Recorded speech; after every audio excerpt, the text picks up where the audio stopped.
Welcome to Encountering Christ, a podcast about meeting Jesus in the ordinary moments of life, learning how to invite others into those encounters, and exploring practical ways to recognize Jesus at work in our daily rhythms. Our prayer is that this time helps you see and share Christ more clearly. In our last episode, we talked about the heart of the nature of sin coming from a personal desire to be like God.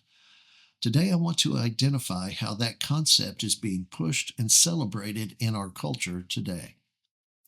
Let's start by looking at our language. I know that every American has heard these phrases and probably tried even living them. And here are the phrases. Believe in yourself. We need to empower people. Trust your instincts. Stand your ground. Own your power. Hold your head high. Be yourself. You can accomplish whatever you set your mind to. These are all common phrases that we hear every day, and they aren't just phrases, are they? They are prescriptions for how to live your life. In fact, for me to share them in a negative light is really unusual because these are more than just phrases that we use. They are values that we share in common with the community around us. They're shared values. Every community has to set its community rules for how to live together.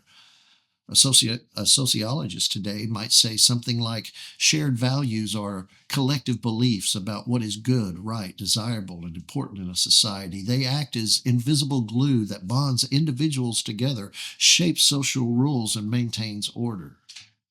It should not surprise us to hear that one of the most important shared values we have in our culture is that everyone should seek to be like God in their own personal lives. Here's some examples. For example, self-determination. You are who you say you are. Even if you were born a man, if you say you are a woman, then you're a woman. And in order for society to function, everyone else must comply. That's an example. Here's another example. Manifesting. We actually believe that we can dream a thing, desire a thing so adamantly that we can make it happen through desire or picturing it alone. For example, in 1992, Jim Carrey wrote himself a check for $10 million and dated it for Thanksgiving 3 years later in 1995, and he kept it in his wallet. Right around Thanksgiving 1995, he was paid $10 million for Dumb and Dumber.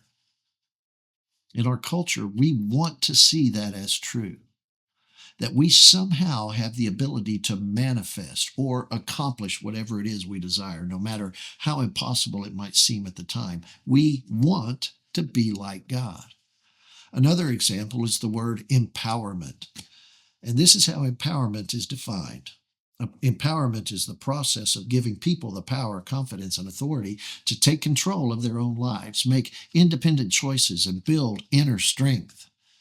And again, we can feel the oddness of holding the word empowerment in a negative light. And anyone who would hold that term in contempt would immediately be accused of not loving others.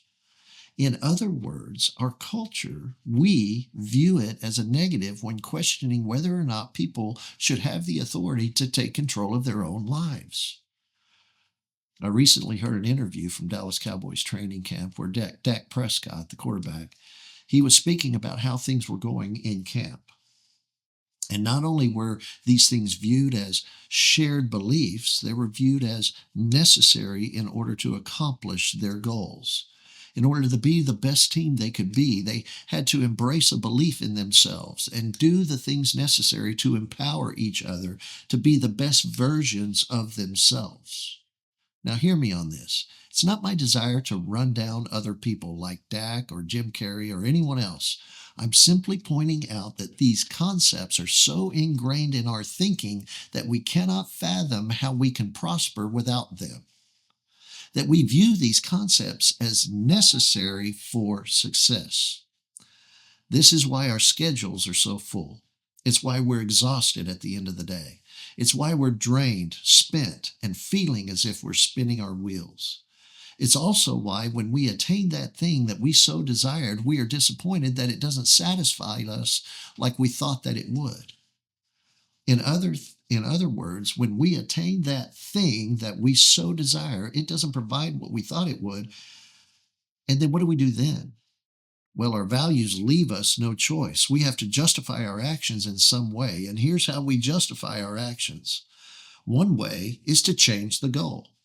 Well, it didn't make me happy, but it isn't about uh, the destination. It's about the journey.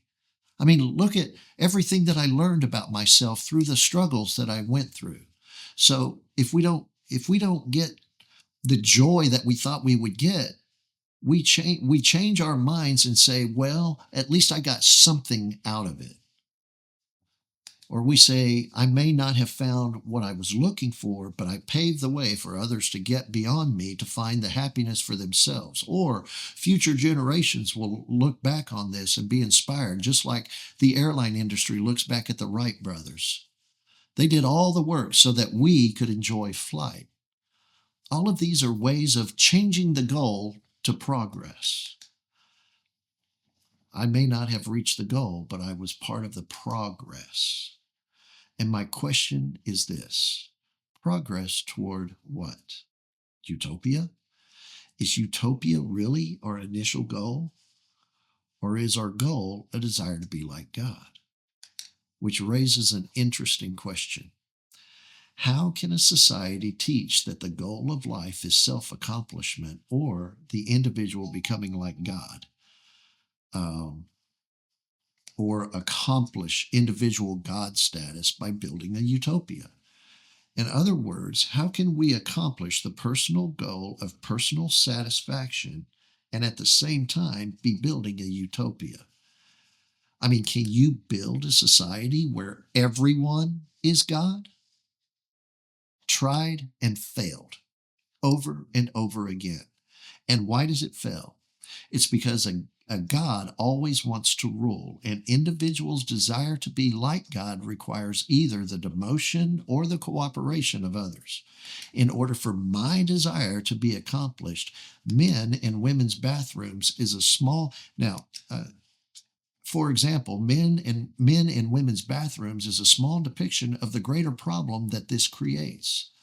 In the end, your desire to be like God will always get in the way of someone else's desire to be like God. You cannot build a society where everyone is like God. John Lennon tried to get us to see this as a possibility in his song Imagine. I mean, listen to the lyrics. Imagine there's no heaven. It's easy if you try. No hell below us, above us, only sky. Imagine all the people living for today. Imagine there's no countries. It isn't hard to do. Nothing to kill or die for, and no religion too. Imagine all the people living life in peace. You may say I'm a dreamer, but I'm not the only one. I hope someday you'll join us and the world will be as one. Imagine no possessions. I wonder if you can. No need for greed or hunger. A brotherhood of men. Imagine all the people sharing all the world. You may say I'm a dreamer, but I'm not the only one. I hope someday you'll join us and the world will live as one. Now, the reason this won't work is this. Who is it that determines what the utopia should look like? John Lennon or Mark Roth? Are we imagining a world without sin? Or are we imagining a world where everyone determines what sin is for themselves? There are two things to notice from this song. First, it doesn't allow for the fact that all people are sinners, that all people have a desire to be like God. The last line is this: the world will live as one. We'll have one ideal, one love, one what? So one what? One shared goal. And what is that goal? The second thing to notice is this. With the exception of his first idea, John Lennon is describing heaven.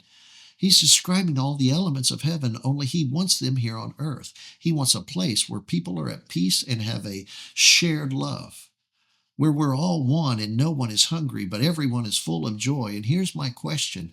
Why does he even desire all of that to begin with? Why is love, joy, peace, patience, kindness, goodness, faithfulness, gentleness, and self-control seen as creating a perfect environment? In other words, how do we know that those things are good? Or to put it more simply, how do we know that heaven is good? And why do we desire the things of heaven?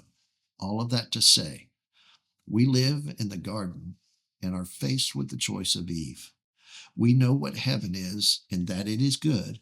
We know that God is good, but we are tempted to believe that we can create it on our own, that we can be like God, that we can create the same good world, only we can be in charge of it. And not only do we think that, we eat that forbidden fruit and pass it on to others, so that together we can accomplish it all. At least that is what we imagine to be true. That is the heart of sin, and we are all eat up with it, and we pass it on to our kids, and we celebrate it as a society, and we go to work seeking to make it happen together. But here is God's warning. If you eat that fruit, you will surely die. Not just you won't be successful, no. The thing that you desire will be lost. You won't find the life you desire. You will only find the opposite. Why? I'll tell us all simply. It's because we aren't God, and we aren't even close to being like Him. God is good. He is eternal and not bound by time. He is omnipotent. He is so many things that we can't be, but most of all, God is love. And God's love is demonstrated in this. While we were yet sinners, while we were in the process of seeking to eliminate Him, Christ died for us. That is who God is. There's only one God, and that's who He is. Everything we desire, everything that is good, it is God, and we aren't like Him.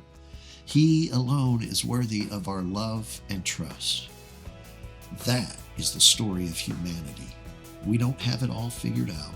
We aren't like God. We need Him desperately, for without Him, we are lost.